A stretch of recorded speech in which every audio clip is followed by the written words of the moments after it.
पुणी धान मंडी को नहीं आसीगला नुआ सूचना। धान मंडी रे धान विक्रय करबा पाई चासी भाई मानकु आउ टोकन मिलिबो नाही। राज्य सरकार को तरफरु काहेकि टोकन गुड़िक चासी मानकु दिया जीवनी। केउ चासी भाई माने टोकन पाइबे नाही। यहा को नहीं राज्य सरकार को तरफरु कौन रही सूचना जहाँ ए वीडियो माध्यम रे मु आपण मानकु संपूर्ण सूचना गोटी गोटी करी मु आपण मानकु जणैबी। सेथि पई आपण माने वीडियो टिकु बिना स्किप रे आरंभरु शेष पर्यंत देखंतु। आपण माने सब किछि जानि जिवे जहार संपूर्ण सूचना एही वीडियो रे आपण माने देखिबा को पाइबे। वीडियो टिकु आरंभ करिबा पूर्वरु आपण समस्त को कहि रखिबी चैनल जदि नुआ करी आपण वीडियो टी देखुथांती ताहाले वीडियो को लाइक करी चैनल को सब्सक्राइब करी पाखरे थिबा घंटी चिन्ह को दबाई दियंतु। देखंतु धान मंडी रे धान विक्रय करिबा पाई चासी भाई माने अनेक सारा समस्या रे मध्य सम्मुखीन हेउचंती। बहुत चासी एमिति रहिचंती सेमानकु राज्य सरकार को तरफरु टोकन एपर्यंत दिया जाय नाही। प्राय आपण मानकर 60% रु अधिक चासी भाई मानकु टोकन मिली नाही। मो आपण मानकु कहूची चासी भाई मानकु धान मंडी रे धान विक्रय करिबा पाई टोकन मिलिबो नाही। देखंतु राज्य सरकार को तरफरु यह घोषणा करा जायछि जेते भी चासी रहिचंती जो माने पंजीकरण प्रक्रिया संपादन करिचंती सेमानक मध्यरु किछि चासी भाई मानकु टोकन आउ मिलिबो नाही। देखंतु प्रथम पर्याय रे आपण मानकर एकर रे जेतिकी क्विंटल आसीथिला सेतिकी क्विंटल आपण मानकर नेक्स्ट पर्याय रे आसीबो बोली केबे भी आशा करा जाउ नाही। जहा कि राज्य सरकार को तरफरु घोषणा करा जायछि धान मंडी रे धान विक्रय को नहीं जो असंतोष प्रकाश होईची आउ सरकार मध्य यह प्रकाश करिचंती जे चासी भाई मानक ठारू अधिक धान संग्रह करा जीव नाही। जहा कि मंत्री सूचना देइचंती आपण मानकर धान जतिकी भी अमल रहिची सेही अमल धान रु आपण माने मंडी रे किछि विक्रय करंतु आउ किछि आपण माने खाइबा पाई पाखरे रखंतु। अवशिष्ट आपण मानकर धान बळिले आपण माने खोला बाजार रे नै विक्रय करंतु। देखंतु आपण मानकर जो प्रथम पर्याय रे जो जमी गुड़िकर जलसेचन रो सुविधा थिला तो सेही जमी गुड़िकर पाई आपण मानकर एकर पिछा 19 क्विंटल आसीथिला। तापरे जो जमी गुड़िकर जलसेचन सुविधा नाही सेठी आपण मानकर 13 क्विंटल एकर पिछा आसीथिला। परवर्ती पर्याय रे एकर पिछा जेतिकी क्विंटल आपण मानकर आसीबार कथा सेतिकी आसीबो नाही। सेति पई कहिबार तात्पर्य हैला आ चासी भाई मानकु टोकन ही मिलिबो नाही।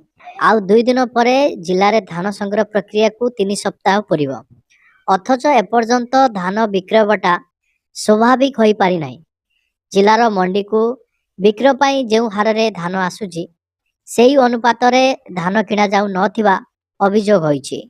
यह सहित राज्य सरकार को तरफरु घोषणा करा जायतिला चासी भाई मानकु 14 रु 13 दिन मध्यरे टोकन सब मिली जिवो।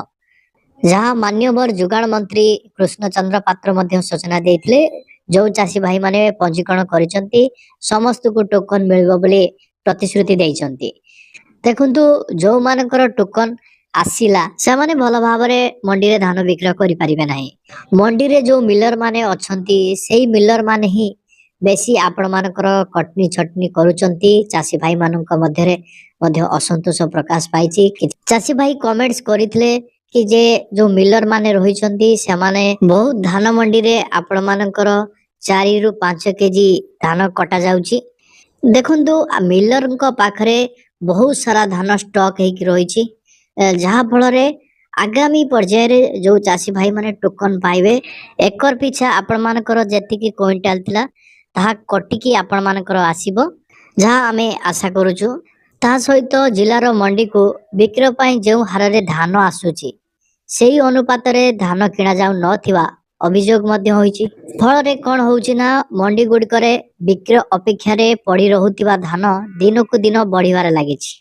आपण स्वाभाविक कथा जेहेतु धान विक्रय हेउ नाही मंडी गुडी करे धान गुडा को आसीकी गदा होउची जहा फल रे मंडी गुडी करे धान दिन को दिन बढ़िबार लागिची।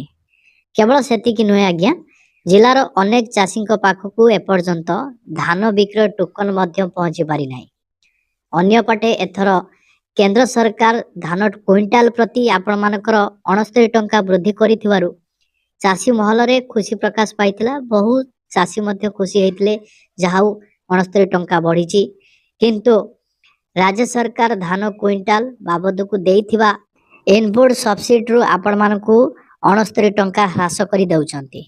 पूर्वरु चाषी माने धान क्विंटाल प्रति आपण 800 टंका इनपुट सब्सिडी पाउथिबा बेले मात्र एबे चाषी को इनपुट सब्सिडी बाबद को चाषी को धान क्विंटाल बाबद को मात्र 731 टंका प्रदान करा जाउची। एहा को नै सरकार को विरोध रे चाषी माने विरोधगार करितबा बेले असंतोष तेजी उठिची। देखंतु अन्य वर्ष तुलना रे एथर धान किणा बिकारे चाषी मानकू अधिक हैरान हरकत हेबाकू पड़िची। जिल्ला रे प्रथम थर पाई अन्य वर्ष तुलना रे प्राय मासे परे अर्थात गत मास 28 तारीख धान संग्रह प्रक्रिया आरंभ हेबा सहित मंडी गुड़िक खुलिथिला। किंतु एपर्यंत टोकन समस्या जुगु जिल्ला रे विभिन्न मंडी रे धान किणा बिका होई पारु नाही। एहा सत्ते जिल्ला रे धान किणा बिका समस्या रे सुधार आसी नाही एवं आगामी फसल पाई चाषी माने प्रस्तुति मध्य होई पारु नांती। किंतु एबे धान दर को नहीं चाषी असंतोष द्विगुणित हेबार लागिची। राज्य रे शासन को आसीबा पूर्वरु भाजपा निर्वाचन प्रचार समय रे धान क्विंटाल प्रति 800 टंका इनपुट सब्सिडी दवा पाई प्रतिश्रुति देइथिले। प्रतिश्रुति मुताबक शासन को आसु आसु राज्यर भाजपा सरकार ताहा मध्य प्रदान करिथिले। एहा को नै चाषी माने बेस खुशी थिबा परिलक्षित होइथिला। किंतु एबे केंद्र सरकार जेतेबेले धानर सर्वनिम्न सहायक मूल्य एमएसपी क्विंटाल प्रति 2300 रु 2369 टंका को वृद्धि करिसंती सेतेबेले राज्य सरकार धानर इनपुट सब्सिडी को ह्रास करबा चर्चा विषय होइछि। पूर्वरु एमएसपी आपण मानकर 2300 टंका एवं इनपुट बाबद को आपण मानकू 800 टंका भाबे चाषी माने धान क्विंटाल प्रति मोट 31 टंका पाउथिले। तेबे एथरो केंद्र सरकार धान क्विंटाल प्रति 69 टंका वृद्धि करिथिबारु चाषी माने धान क्विंटाल प्रति 3169 टंका पाइबे बोली आशा करिथिले। जहा चाषी भाई मानकर आशा रे ही रही गला।